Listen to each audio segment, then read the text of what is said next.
जय श्री कृष्णा। राधे राधे। गुरु कृपा रूपी रक्षा कवच संसार में जन्म लेने वाला कोई भी व्यक्ति ऐसा नहीं है जिसे भगवान की माया ने पागल न किया हो। इससे बचने के लिए किसी संत के चरणों की शरण या सतगुरु का सहारा हमें लेना आवश्यक होता है। सतगुरु की सेवा से जो ज्ञान और कृपा मिलती है वही मनुष्य के लिए रक्षा कवच होता है। इसी बात को सिद्ध करने वाला भगवान राम का यह एक लीला रूपी प्रसंग है। एक गुरुजी के शिष्य एक सेठ जी थे।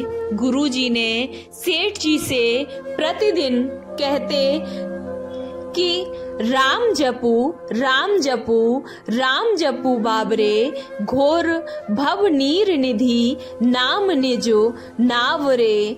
तुम थोड़ा समय निकाल कर राम का नाम ले लिया करो, क्योंकि यही निर्बल का बल है, असहाय का मित्र है, अभागे का भाग्य है, अंधे की लाठी है और अपंग का हाथ पांव है, निराधार का आधार है और भूखे का माँ बाप है।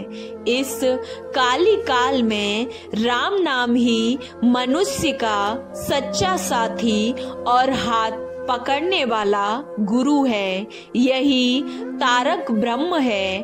परंतु बनिया सदैव यही कहता, महाराज मैं माला लेकर नाम जप करता हूँ, इतना वक्त अभी मेरे पास कहाँ है। बच्चों का पालन पोषण भी तो मुझे करना है।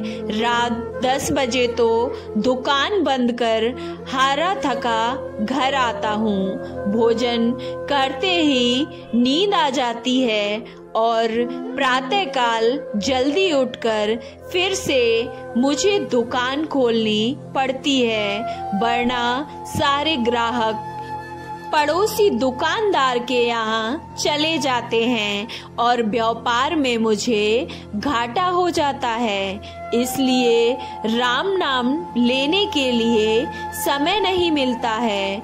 गुरुजी बहुत समझाते हैं पर सेठ जी हर बार आनाकानी कर देते हैं। एक दिन गुरुजी सामने सेठ जी के मुंह से निकल गया, महाराज सुबह दैनिक कर्म के लिए ही 15-20 मिनट को घर के बाहर जाता हूँ। बस केवल एक ही समय मुझे मिलता है। यह सुनकर गुरुजी अब प्रसन्न हो गए और बोले, बस उसी समय राम का नाम तुम ले लिया करो।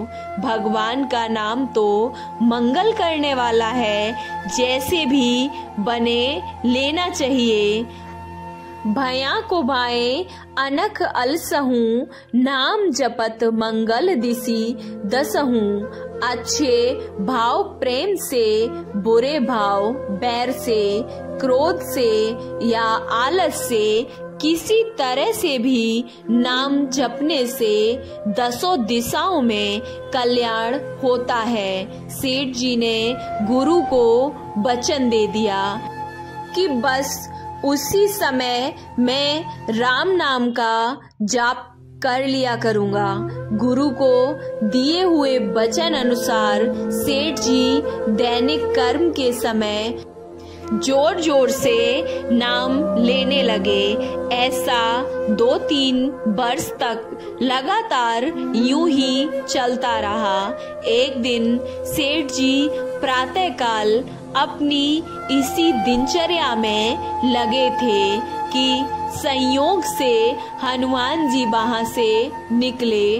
अब हनुमान जी ने देखा कि इस अपवित्र अवस्था में मेरे इष्ट देव का इतनी जोर जोर से नाम लेने वाला यह आदमी आखिर है कौन।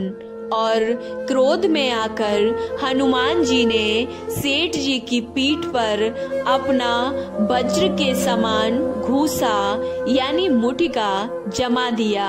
वहीं घूसा जोर से उन्होंने राक्षसी लंकिनी को भी मारा था, जिसके बाद वह खून की उल्टी करती हुई पृथ्वी पर लुढ़क पड़ी थी। मुठिका एक महान कपि हनि रुधि बमत धरणी ठनमनी। आश्चर्य, सेठ जी को घूसे का भी कोई असर नहीं हुआ और वे आराम से अपनी दैनिक क्रिया करते रहे। हनुमान जी सेठ जी को सबक सिखाकर चले गए। एक दिन मर्यादा पुरुषोत्तम श्री राम सरयू नदी में स्नान कर जब बाहर निकले तो हनुमान जी ने देखा कि प्रभु की कमर पर 5 अंगुलियों का एक नीला निशान स्पष्ट दिखाई दे रहा है। वह आश्चर्यचकित होकर हनुमान जी अब सोचने लगे कि मेरे प्रभु की कमर पर इतनी गहरी चोट का निशान कहां से आया है? मेरे रहते हुए मेरे प्रभु को किसने चोट पहुंचाई है? अंगरक्षक हनुमान के रहते हुए प्रभु पर इतना तीव्र प्रहार कौन कर सकता है? ऐसी मेरी पहरेदारी किस काम की है?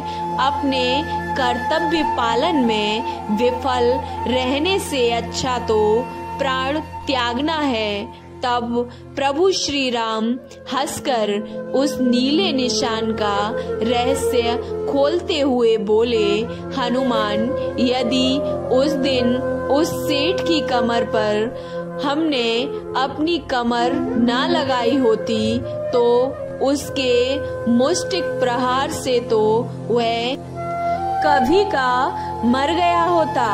उसकी प्राण रक्षा के लिए आपके घूंसे का प्रहार हमने अपनी कमर पर सह लिया, क्योंकि वह जोर जोर से हमें पुकार रहा था। इसलिए उसे बचाना ही हमारा कर्तव्य था।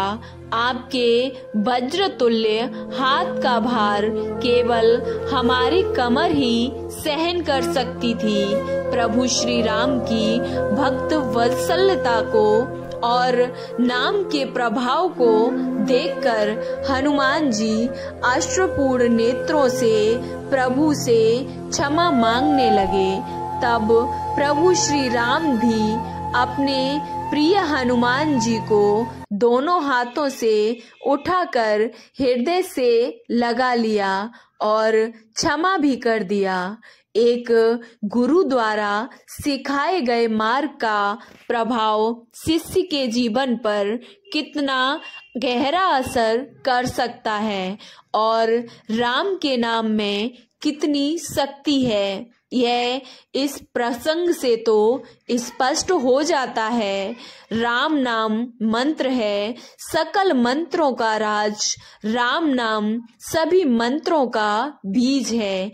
इसी में सब रिद्धि सिद्धि भरी हुई है। विश्वास ना हो तो रात दिन जप करके देख लो, सब काम हो जाएगा, कोई काम बाकी नहीं रहेगा। तुलसी अपने राम को रीझ भजो या खीज, भोम पड़ा जामे सभी उल्टो सीधो बीज। तुलसीदास जी राम नाम की महिमा को बतलाते हुए कहते हैं कि राम का नाम चाहे मजबूरी में लिया जाए या प्रसन्न मन से, वह अपना प्रभाव दिखाता ही है। जिस प्रकार भूमि में बीज चाहे सीधे बोए जाएं या फिर उल्टे, अंकुर तो निकलेगा ही। आपको ये कहानी कैसी लगी? अच्छी लगी तो वीडियो को लाइक, चैनल को सब्सक्राइब करना ना भूलें और कमेंट बॉक्स में जय श्री राम, जय हनुमान अवश्य लिखें। जय श्री राम।